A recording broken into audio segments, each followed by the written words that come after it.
Hello there. Welcome to another session, another important video about interviews.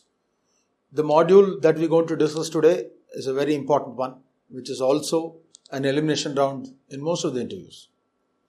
I hope you had good progress, success with the other videos that you watched. I welcome back to the second session, the next one, which is also an important one. All the best to all of you. Today's topic is group discussion, an elimination round, a very important round. Now, what is group discussion? Group discussion is a modern method of assessing an individual.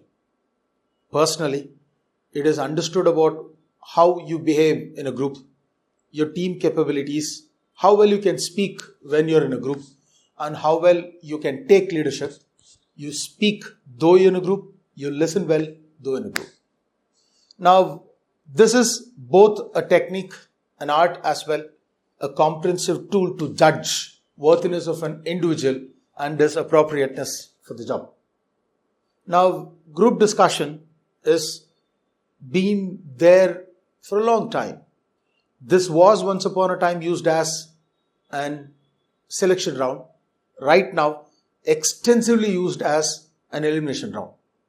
A group discussion helps an HR to eliminate a larger number of people when compared to a personal interview where it is done individually. Group discussion has been existing since the call center time. Difference between group discussion, debate and an argument. Are they the same? They're not. Though almost the meanings look the same. Group discussion is what we're going to decide today, and we'll also know why a group discussion should not go into a debate or an argument. So what is the difference? In a group discussion, I'm expressing my views. As an individual, as a participant, everyone expresses their views. What they feel about that particular topic. It could be right or wrong is a later judgment. It is accepted, not accepted is a later judgment. Somebody understands, doesn't understand is a later judgment. Somebody is good with it, not good with it is a later judgment. But here, an individual concentrates on expressing his views about the topic. Now, if we're going to speak about a debate, may it be between two groups or two individuals. Now, anybody who is involved in a debate is focusing on proving what they told is correct. I make a sentence and I go again making sentences or support with a lot of sentences to prove that my first point is correct. Now, what's an argument? Now, argument is where an individual is trying to prove other is wrong. So, I argue to prove somebody else is wrong such that my point is valid. So, discussion is expressing views. Debate is proving I am right.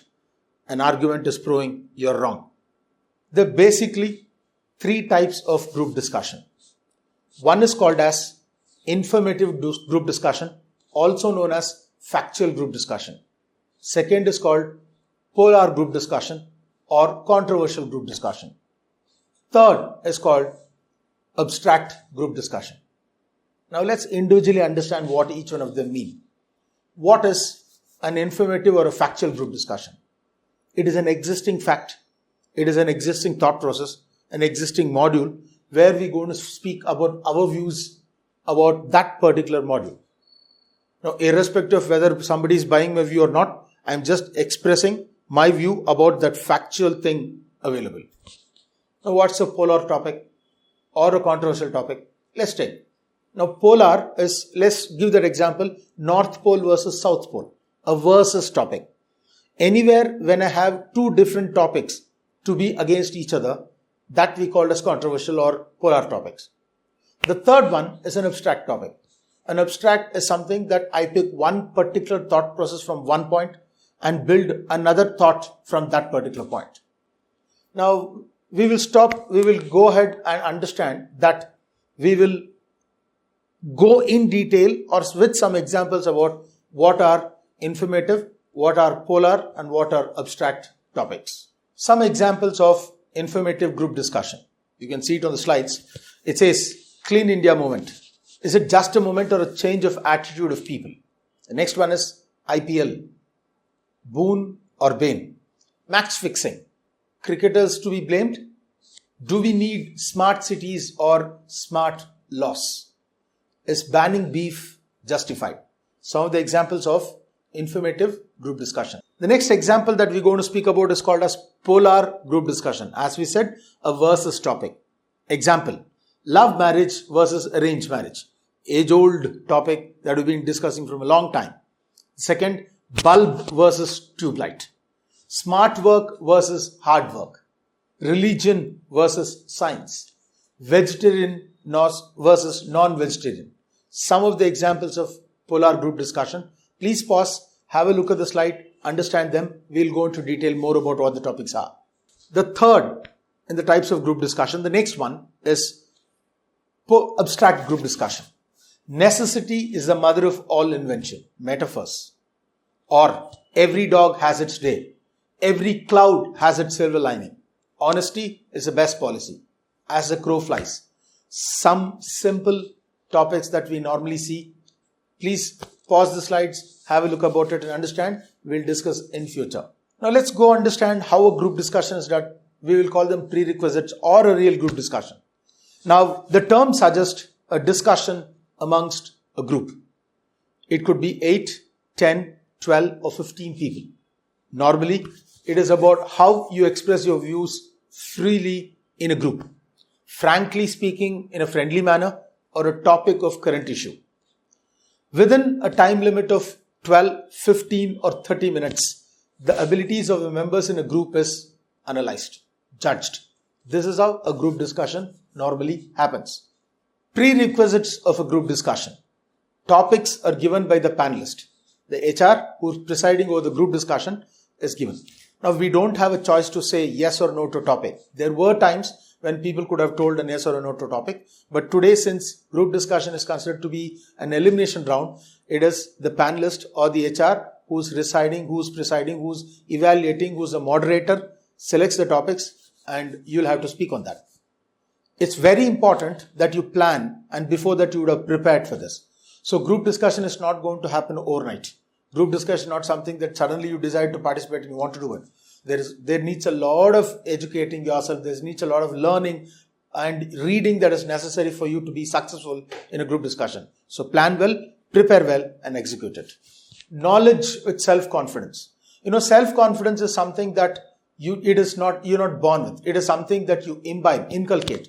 And self-confidence can definitely happen if your reading is good. You thoroughly research. You read a lot. You have a lot of information. You share the knowledge that you have. This way, you can build up on self-confidence. Now, when you speak with self-confidence, you seem to be an appropriate member or a suitable member or a member who can definitely be an asset to the organization for the future. Communication skills, as important, the power of speech. Communication skills help you say what is it that you really want to express. And a good listening is also going to help you. What is the next thing that you got to do? That also comes out in communication skill. Now, presentation. How do you format? How do you put grammar? How do you put particular sentences in a line? How do you make it in a good format to be understandable is important. Presentation as yourself, your body language. Presentation as yourself with your dress code. That's important. We'll speak about body language, the dress code in the future videos. We'll concentrate over there, but let's continue with this. Listening skills has already been done. Now, there's one word that I want to introduce over here called as cooperation. Now, cooperation with your team members, cooperation as how you can accept as being a leader. How well you can be a good team member, listening, accepting. How well you can be a good team leader, speaking and with authority or showing off that attitude that I am confident, I know what I'm speaking. The last I'm here to say is be calm and cool. Understand that you'll have to remain calm even when you're criticized. Accept it as a constructive criticism and stay cool without being drawn into a debate and argument because this is a discussion. Prerequisites of a group discussion. Extensive knowledge base related to the state, national and international affair. It is important that you read. It is important that you understand topics. It is also important that you know what you're speaking. The topic could be anything. The topic could be mainly out of current affairs. Abstract topics sometimes kill. So it is important for you to have a thorough knowledge of what you're going to speak. So planning and preparation is important. Areas of politics, sports, science, trade, economics, industry, technology, multinational, anything could be a topic. As I told, current affairs, the most important one. Benefits of a group discussion. Stimulation of thinking in a new way. Academic knowledge. Understanding of your strengths and weakness. Your true personality is revealed and qualities of a leadership crystallizes. Group discussion stimulates you to be a stronger personality, and that is what the HR is intending to see. How well you can be an internal part of a group and still manage to show your stronger personality. Continuing with the benefits of group discussion. Benefits says it provides a chance for you to expose your quality and your strength.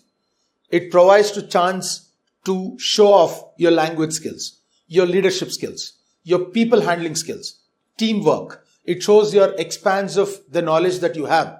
It also shows how good your general knowledge is, how well you've been reading, how could you merge everything structurally to put across such a way that you make an impact with your team members and also the recruiter.